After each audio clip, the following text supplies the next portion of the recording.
What is a fast track? It barely has to do with the BPM.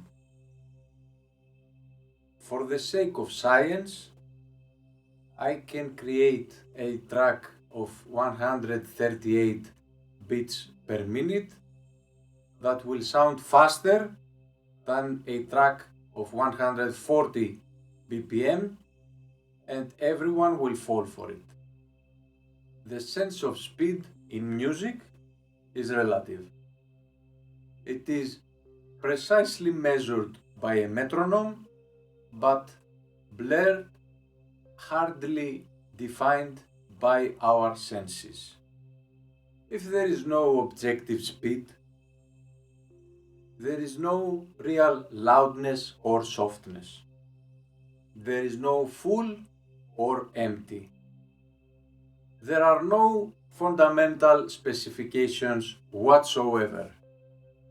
I dare to say that there are no basic principles regarding music, at least as long as those specifications concern our senses. And yet, we humans created a ton of rules concerning music. That is because our brain is very little to comprehend the full meaning of music, as it is very small to comprehend the full meaning of the cosmos. Instead, I always prefer to let the music do the talking. I try not to walk in patterns. I try not to read theories about harmony. I try not to interfere. Human interference is always second best next to the natural spontaneous interference, which takes place when music flows naturally through the cosmic strings of the universe. Music is energy. Even scientists nowadays suggest that the world consists of tiny fractures of matter that sway incessantly through the space-time continuum, known as strings. The statement that Heraclitus made 2500 years ago is being verified today. Everything flows, he said. Nothing stays still. And scientists today confirm that everything vibrates even in microscopical level. Vibrations are caused by either divine or not yet explainable forces that govern the universe. So, to pretend that we are familiar with this topic would be pure arrogance. Music has its own code, an ancient language spoken by all organic and non-organic matter. When you play music, when you hear music, when you make music, you are using the musical code spontaneously and instinctively. However, when you think of music, you are degrading the effectiveness of this cosmic language by letting your human mind interfere. The musical code can be mostly used through our senses, not through logic. Music is the language of the universe. Our mind merely works as a receiver, barely capable of absorbing and decoding that signal. Whatever effort we do on programming or reconstructing the musical code is doomed to fail. Consider this very easy example to see what I mean. Let's say that you want to talk to a beautiful woman, and before even meeting her, you start to play the conversation in your mind. And then, what is more likely to happen? You meet up with her, and the conversation never goes as planned. Because you are making plans using only yourself. But communication is diverse, generated by two sides.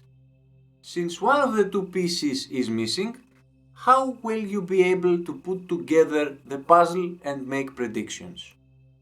Music code, similarly, takes two sides, the receiver and the transmitter. The highest effects of music are brought to life when the two sides are brought together.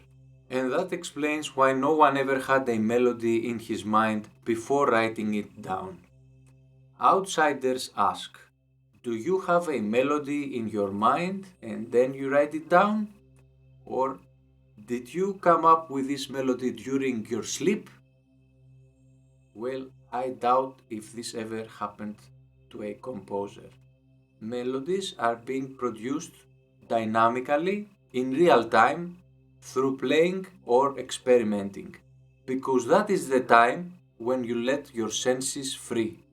In that case, your senses play the role of the receiver and the transmitter at the same time. The played notes are reflected on some parts of your own self. A part of you plays and a part of you listens. That is how music is being created, not in our sleep, and not while thinking about it, but by interaction. So, when you make music, or any art form in general, let your senses take over. Otherwise, you are not creating, you are replicating. I have tried to analyze music in ways that other people haven't. I have never encountered an art form in my life that is so incomprehensive as music. I serve music 20 years and still haven't figured out the slightest thing about it. I can show you a million guys that know harmony and music theory and have diplomas, people who can identify all chords by ears, and yet they can't compose because they understand the rules but not music itself. And the truth is that hardly anyone can. Playing music can be taught, but understanding music is a gift. Who can claim that he knows music? No one can. Maybe John Williams, Bill Conti, and a few others. Those guys let themselves be drifted away and they let music pass through them. And we, the audience, just hears that little tiny fraction that comes out the other way, merely by accident. Those tiny fractions escape the perfect, the ideal world of music and enter our own insignificant world. And then we miraculously have a Swan Lake or a Bolero.